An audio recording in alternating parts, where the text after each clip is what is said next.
Hi, this is Eric Naylor from Minnesota Kung Fu. Today I'm going to talk about the footwork. This is going to be the first of a couple of videos. In this first video I'm going to show the basic kinds of footwork that I teach. And this will be usable in most circumstances, and it doesn't really matter what style. The different styles might use different stances or techniques, but the general idea of the footwork will be similar. In the second video I'll show some more patterns you can practice to help make them applicable. Footwork is really important because it allows you to control distance with your opponent, so that if you have a preference for grappling, kicking, punching, you can then control the distance you're fighting in and fight in the distance you are fighting inside of your opponent. It's also really important against multiple opponents or weapons. So let's just get started. Basic stance I'm going to use: just shoulder width apart, normal step forward, turn the back foot about 45 degree, front foot slightly in, hands up in the guard position just in front of your sternum, kind of along the center line. So the first step I'm going to do is advance or retreat. Again, it wouldn't matter if you're in a different stance, you could be in any number of stances, but it's basically just driving off the back leg to move forward, small step, driving off the front leg to move backwards, also taking a small step. One of the keys is when you step, if you move, let's say 3 inches with the front foot, you move the same distance with the back foot. You don't want to bring your feet together, because your balance will be weaker, you can be taken down, or you won't have as much power when you're throwing strikes. So keep the distance of a good stance at the end of each step. So at first you might take a step and practice stopping, and then checking your balance, 50-50 weight on that. And then as you feel more comfortable, you can kind of move without pausing. You'll just get in the habit of keeping a good stance. You always want your knees bent in all these footwork things, back straight, and keep your hands up. So that's your advancing and retreating. On the second one, it's called a pass. All it is a step. And these terms, other styles might use different names for it. Don't worry about the name. This is the term that I use as a pass. It's basically a full step forward. It's similar to walking. The difference is, again, I'm sunk down into a good stance, and my foot that's not stepping is pivoting on. So I'll step, and then that foot turns to return to my stance.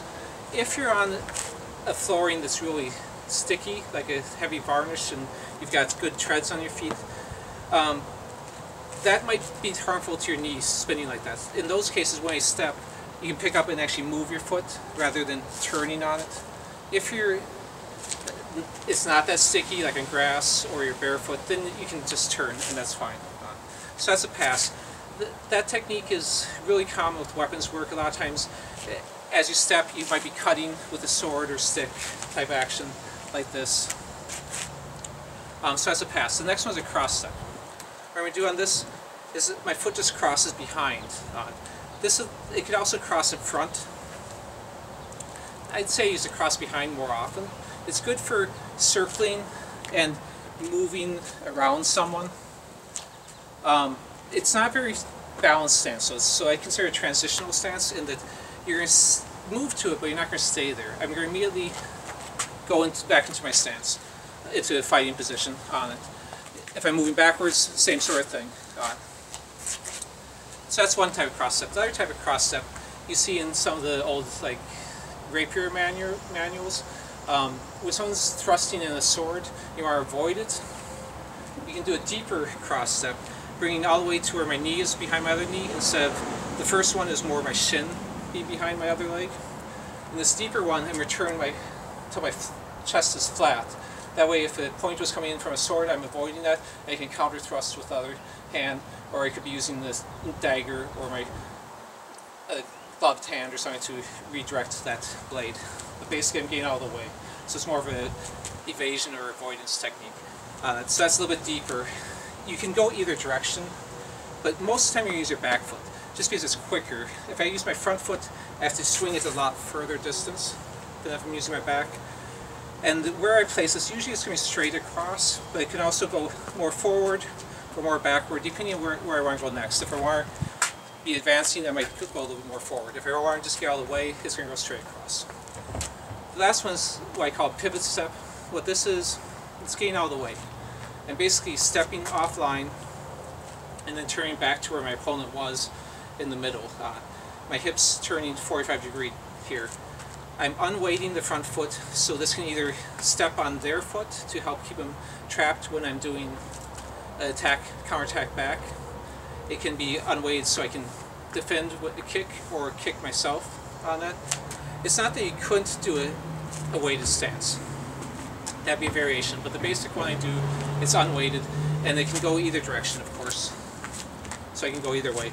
I could be blocking with the inside hand. If I'm striking, it would be with the outside hand because my hips are turning that direction, so I have the power on that hand for the strike, while this hand could redirect an action on it.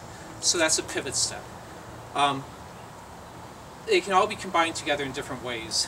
For instance, I could do an advance and then step right into a pass without my foot staying down, my second foot. So I start to advance and then go right into pass. So I could do a pass and then drive off and go right into advance. So there's any number of combinations I can do, so you can kind of figure out those on your own. Thanks.